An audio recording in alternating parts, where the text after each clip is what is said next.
Hello, I'm Dr. Dipali. Welcome back to my channel Vela Visa Aesthetics.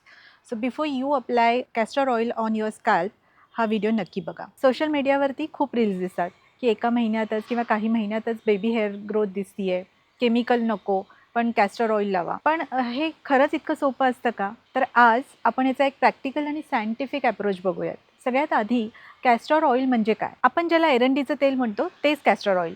Ricinus communis या प्लांटच्या बियांपासून ते बनतं. त्यात एक इम्पॉर्टंट फॅटी ॲसिड असतो रिसिनोलिक ॲसिड. हा एक अँटीइन्फ्लेमेटरी इन्ग्रेडियंट आहे, थोडासा अँटीमायक्रोबियल आहे आणि खूप हेवी मॉइश्चरायझिंग ऑइल आहे. तर त्यामुळे स्काल्प हा ड्राय असेल, इचिंग असेल किंवा फ्लेकी स्काल्प असेल तर कॅस्टर ऑइल कंडिशन इम्प्रूव्ह करू शकतं. पण आता मेन क्वेश्चन इज हे खरंच हेअर रिग्रोथ करतं का? ऑनेस्टली सांगायचं तर स्ट्रॉंग सायंटिफिक एव्हिडन्स नाही आहे की कॅस्टर ऑइल फॉलिकल्स ॲक्टिवेट करून नवीन केस उगवत. अशी क्लिनिकल ट्रायल्स अवेलेबल अजून नाही. मग लोकांना फायदा का वाटतो? कारण दोन गोष्टी होतात. पहिली, हे ऑइल खूप थिक असतं, केसांवर कोटिंग करतं, केस जाड दिसतात, शायनी दिसतात, त्यामुळे व्हॉल्यूम असल्यासारखं किंवा वाढल्यासारखं वाटतं.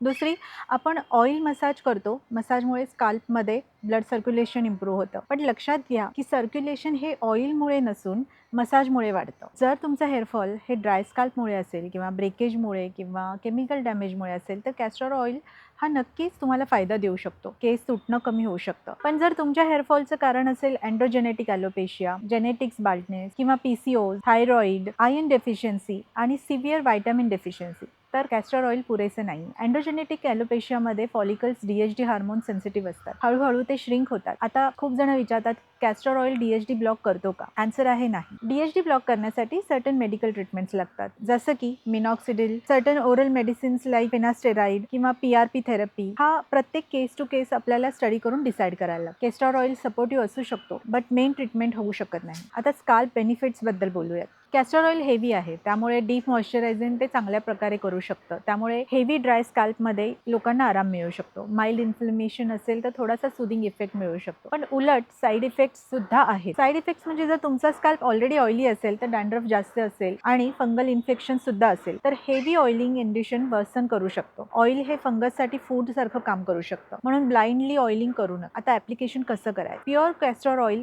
थेट भरपूर प्रमाणात लावू नका, खूप स्टिकी असतं. त्या कारणामुळे ते वॉश करायलाही अवघड जातं. त्यामुळे बेटर ऑप्शन्स कॅस्टर ऑइल आणि कोकोनट ऑइल 50-50% किंवा 50-50च्या रेशोमध्ये मिक्स करा. आठवड्यातून एकदा पुरेसं असतं. हलक्या हाताने 20 to 30 मिनिट्सपर्यंत मसाज करून तुम्ही तो वॉश करू शकता. ओव्हरनाईट ठेवायची गरज नाही. स्पेशली ऑइली स्काल्प असेल तर नक्कीच ओव्हरनाईट ठेवू नका. माइल्ड शॅम्पूने वॉश करू शकता. दररोज ऑइलिंग करणं आवश्यक. हेअरफॉल हा एक सिम्पटम आहे, तो डिसीज नाही आहे. कारणं शोधणं खूप महत्त्वाचं आहे.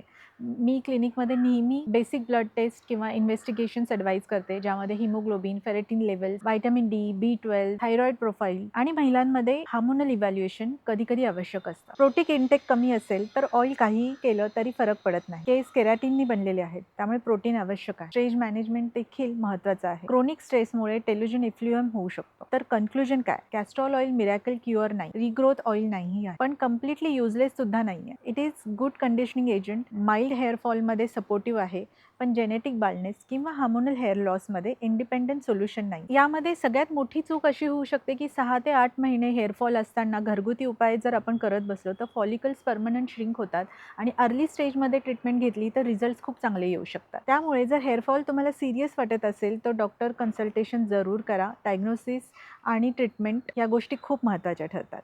घरगुती उपाय हे सपोर्टिव्ह असू शकतात, रिप्लेसमेंट नाही. जर तुम्हाला कॅस्टर ऑइलबद्दल अजून काही क्वेश्चन्स असतील, क्वेरीज असतील तर कमेंट जरूर करा.